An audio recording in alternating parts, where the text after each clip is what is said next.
Achieving smooth cinematic video, it's a multiple step process. From the camera you choose, the lenses you choose, the movements you choose, and of course, the settings you choose. It's all part of a beautiful harmony.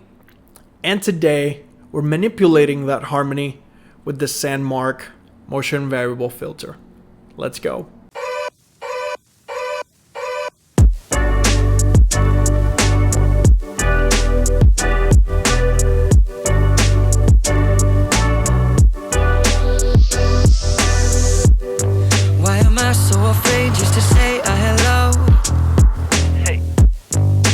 Pick up the phone just to say what is up. It's been a long time and I've been thinking, give you a call to shoot the shit and fill you in, we're reminiscing. Yeah. On the dumb things we did when we were only little children. Up in the hills smoking cigarillos, waiting on a vision of what our life. Before we proceed, don't forget to hit that like button, subscribe, and let's jump in. I remember back when the cameras on smartphones were starting to get really good, we still had some constraints, we still had some challenges. For the longest time, we had no controls over the basic settings of the camera, your shutter speed, your ISO, and your aperture. But not anymore. Now, there are a lot of ways in which we can impact the look of our footage to make it look a little bit more cinematic, but besides applying filters, applying color correction, and filming at different frame rates, one of the most important things that will automatically elevate the look of your footage in terms of motion is going to be the 180-degree shutter rule.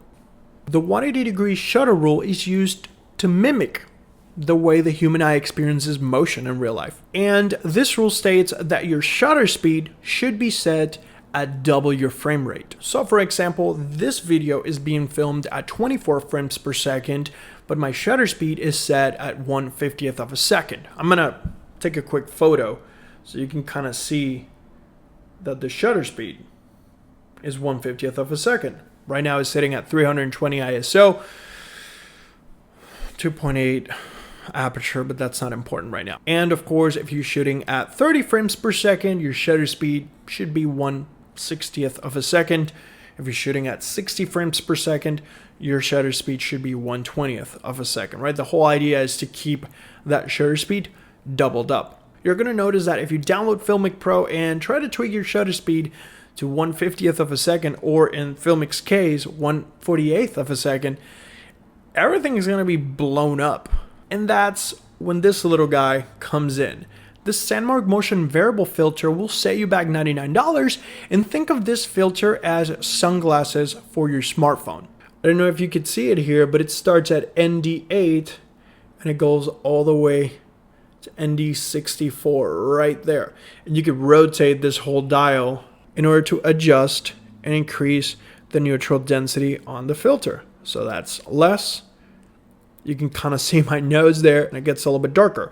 It fits right over your camera with the clip-on mount, but one of my favorite things is that these filters can actually be screwed on top of the Sandmarc wide telephoto and anamorphic lenses. So I took the Sandmarc Motion Variable Filter out for a spin with Filmic Pro while riding my bike because I wanted to see what the biggest difference was for that specific environment.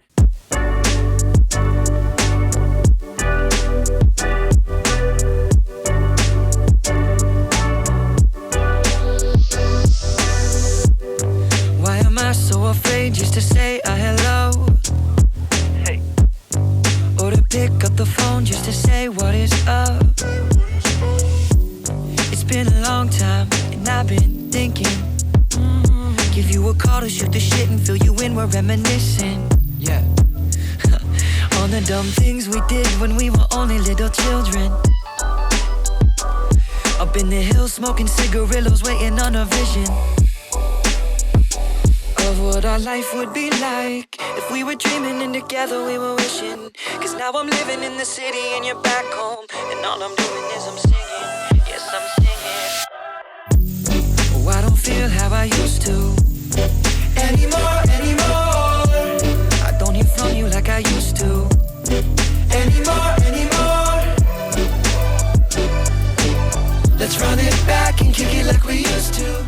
For this test, I mainly use ND64, and Filmic Pro automatically defaulted to 1/48th of a second, which is twice the cinematic frame rate. But you don't necessarily have to have Filmic Pro or any other third-party applications. The fact that you're putting this filter on top of your camera, it's already telling your sensor, hey, it's getting darker. Let's lower our shutter speed to compensate and allow more light into our sensor. Hence, that's a reason why in some of the clips you could see me super sharp or super blurry when in motion. And don't get me wrong, the fact that our smartphones automatically adjust our ISO and shutter speed to give you the best possible results for the environment, it's virtually a miracle, but they lack that smooth, buttery, cinematic motion. And it doesn't stop with video. You can use the Sandmarc Motion Variable Filter for photography purposes. This is what's going to give you that long exposure look on different environments. Maybe you're taking a picture of the ocean, maybe you're taking a picture of a waterfall, right? The possibilities are endless because now you have expanded controls over shutter speed with a brand new Sandmarc Motion Variable Filter. Now, having said all that, I absolutely adore this filter.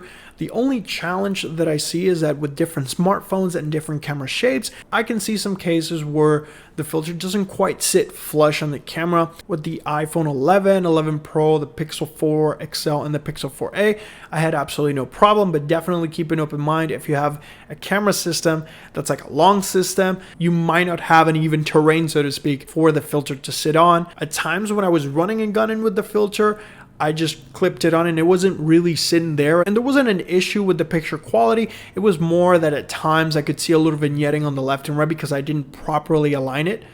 If you're using the Sandmarc lenses, this is not a problem because you just screw it on and it fits perfectly. But I want to know what you think. Let me know your thoughts in the comment section down below. If you have any questions or suggestions, drop them down there so we can continue to create relevant content for you. Once again, thank you so much for sharing your time with me. I'll catch you on the next one. Why am I so afraid just to say a hello? Hey. Or to pick up the phone just to say what is up? It's been a long time and I've been thinking. Give you a call to shoot the shit and fill you in, we're reminiscing. Yeah. On the dumb things we did.